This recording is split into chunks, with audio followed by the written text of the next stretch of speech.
الرجيم بسم الله الرحمن الرحيم وامتازوا اليوم أيها المجرمون ألم أعهد إليكم يا بني آدم ألا تعبدوا الشيطان إنه لكم عدو مبين وأن اعبدوني هذا صراط مستقيم ولقد أضل منكم جبلا كثيرا أفلم تكونوا تعقلون هذه جهنم التي كنتم توعدون اصلوها اليوم بما كنتم تكفرون صدق اللہ العظیم۔ قرآن کریم میں سورہ یاسین شریف کا درس جاری ہے۔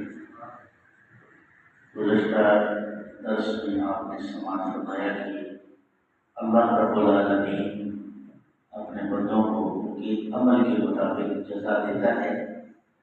اللہ تعالیٰ جل شانہ اپنے بندوں پر ظلم نہیں کرتا۔ اللہ رب العالمین رحمان ہے اور رحیم ہے۔ یہاں ارشاد ہوا کہ وامتازوا اليوم أيها المجرمون، الگ ہو جاؤ آج کے دن اے مجرموں۔ مفسرین نے اس کی دو تفسیر بیان کی ہے۔ ایک تفسیر یہ بیان کیا ہے کہ جب محشر کے دن حساب و کتاب مکمل ہونے کے بعد اللہ تعالیٰ جل شانہ کی طرف سے حکم ہوگا کہ جنتی جنت میں داخل ہو جاؤ، کیونکہ اس بھیڑ میں تمام لوگ قطاروں میں، صفوں میں، مجمع میں جمع ہوں گے۔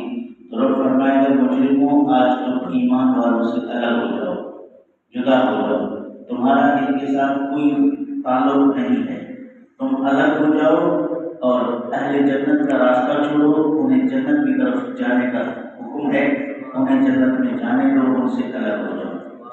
یہ انتہائی حسرت کا موقع ہوگا کہ باپ اور بیٹے کے درمیان تفریق کا حکم ہوگا کہ ایک دوسرے سے الگ ہو جاؤ، بیوی اور شوہر کے درمیان حکم ہوگا کہ ایک دوسرے سے الگ ہو جاؤ، قومیں اور برادریوں کے درمیان حکم ہوگا کہ ایک دوسرے سے الگ ہو جاؤ۔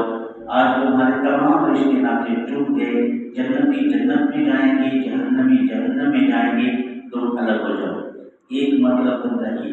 دوسرا تفسیر مفسرین نے یہ بیان کیا کہ وامتازوا اليوم أيها المجرمون، اللہ تعالیٰ جل شانہ کے مجرموں کی جماعت کو حکم ہوگا کہ آج جتنے جرم کرنے والے تم دنیا میں ایک دوسرے کے ساتھ مل کے جرم کرتے تھے، جوڑ بنا کے چوری کرنا، جوڑ بنا کے ڈاکے ڈالنا، جوڑ بنا کے کسی کو قتل کرنا، ہر عمل میں ایک دوسرے کے ساتھ شریک ہو کر تم جرم کیا کرتے تھے، آج تم ایک دوسرے سے الگ ہو جاؤ اور ہر ایک اپنے اپنے ٹھکانے میں جہنم میں جا کے داخل ہو جاؤ۔ اس وقت انتہائی حسرت کا عالم ہوگا کہ یہ ایک دوسرے کو کہیں گے کہ تیری وجہ سے یہ ہوا، وہ کہے گا کہ تیری وجہ سے یہ ہوا۔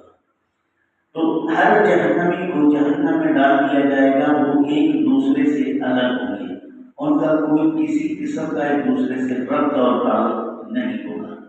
جیسے جیل کے بہت سارے کٹہرے میں مجرموں کو الگ کر دیا جاتا ہے اور ان کو پتہ نہیں چلتا کہ میرا ساتھی اسی جیل میں کس کمرے میں ہے، اور اسے پتہ نہیں چلتا کہ میرا ساتھی اس وقت کہاں ہے۔ تو اسی طرح جہنم میں جب یہ جہنمیوں کو داخل کر دیا جائے گا تو ہر ایک کے مقام اور منازل الگ الگ ہوں گے، وہ جہنم میں ایک دوسرے کو سزا پاتے ہوئے بھی نہیں دیکھ پائیں گے، یعنی کتنے ہیبت ناک معاملے میں وہ گرفتار ہوئے۔ دونوں تفاصیل اپنی جگہ برحق ہیں۔ ان سے پتہ نہیں چلا کہ دنیا کے اندر جو لوگ اللہ کو ناراض کرنے کے لیے ایک ہو جاتے ہیں، آخرت میں ان کا یہ ایک کا قائم نہیں رہے گا، ان کے درمیان جدائی اور تفریق کا معاملہ پیدا کیا جائے گا۔ پھر اللہ تعالیٰ جل شانہ ان مجرموں سے خطاب فرماتا ہے کہ الم اعہد الیکم یا بنی آدم الا تعبدوا الشیطان، اے آدم کے بیٹو، کیا تم سے میں نے یہ عہد نہیں لیا تھا کہ تم شیطان کی پوجا نہیں کرنا؟ یعنی اللہ رب العالمین نے ہدایت کے لیے انبیاء کرام کی بڑی جماعت دنیا میں مبعوث فرمایا ہے، ان نبیوں میں اللہ رب العالمین کے پیغام پہ علماء، صلحاء، اولیاء، نیکوکار، زہار، دین کے درد رکھنے والے ہر وقت خبردار کرتے رہے۔ اس کے باوجود تم نے شیطان کی پوجا کی، یہاں پوجا سے مراد ان کی فرما برداری، ان کے کہنے کو قبول کرنا، ان کے اشارے پر کام کرنا ہے۔ اِنَّهُ لَكُمْ عَدُوٌّ مُّبِینٌ، وہ شیطان تو تمہارا کھلا دشمن ہے۔ تم نے اپنے رحیم رب کو چھوڑ کر اپنے کھلے اور ظاہر دشمن کی اتباع کی، یہ کہاں کی ترمندی ہے؟ وَأَنِ اعْبُدُونِی ھَذَا صِرَاطٌ مُّسْتَقِیمٌ، اور یہ کہ تمہیں کہا گیا تھا کہ میری عبادت کرو، یہی سیدھا راستہ ہے، یہی صراط مستقیم ہے۔ انہیں کہا جاتا تھا کہ مسجد میں آؤ، وہ مندر کا رخ کرتے تھے۔ انہیں کہا جاتا تھا کہ روزے رکھو، وہ پارٹیاں منایا کرتے تھے۔ انہیں کہا جاتا تھا کہ نماز کے لیے اذان ہوئی ہے، جماعت کے لیے مسجد میں چلو، تو کلب اور ٹھہر پر جا کے مجمع لگائے بیٹھے تھے۔ تو ایسے لوگوں کو یہاں اللہ رب العالمین کی طرف سے خطاب ہوگا۔ پھر فرمایا وَلَقَدْ أَضَلَّ مِنْكُمْ جِبِلًّا كَثِيرًا، وہ شیطان تمہارا ایسا دشمن ہے کہ جو تم میں سے بہت بڑی جماعت کو گمراہ کر دیا۔ جبلت کا ترجمہ الجماعت العظیمہ کیا ہے علامہ آلوسی رحمۃ اللہ علیہ، یعنی جبلت کا معنی ہے بہت بڑی جماعت، جس کو اللہ رب العالمین نے ہدایت کے لیے ان کی ہدایت کے لیے پیغمبروں کو بھیجا تھا، لیکن وہ شیطان کے تابع ہو کر گمراہ ہو گئے۔ افلم تکونوا تعقلون، کیا تمہیں عقل نہ تھی؟ عقل سے کام لیتے، تم نے عقل سے کام نہیں لیا، دنیا کی ظاہری زیب و زینت اور خواہشات کو دیکھ کر، شیطان کی فرما برداری کر کے تم نے گمراہی کا راستہ اختیار کیا۔ ھذہ جہنم التی کنتم توعدون، یہ ہے وہ جہنم جس کا تم سے وعدہ کیا گیا تھا۔ اگر تم شیطان کی پیروی کرو گے، کفر اختیار کرو گے، ظلم و زیادتی کرو گے، تمہارا ٹھکانہ یہی ہوگا۔ اصلوھا اليوم بما کنتم تکفرون، آج داخل ہو جاؤ اسی میں، یہ سبب ہے تمہارے اس عمل کا جو تم کفر کیا کرتے تھے، یعنی کفر کر کے، اللہ کی نافرمانی کر کے، شیطان کی پوجا پاٹ کر کے تم جہنم کے خود مستحق بنے۔